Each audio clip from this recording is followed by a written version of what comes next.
ilaha illallah, la ilaha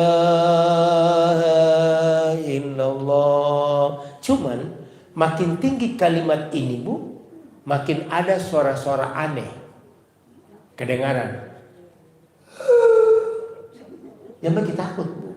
Setan gitu. Setan.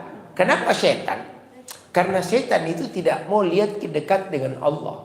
Makanya dia ganggu ki. Po.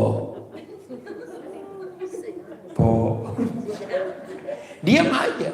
La ilaha illallah, la ilaha illallah, la ilaha illallah. Suara itu makin kencang. Bulu mata mulai berdiri.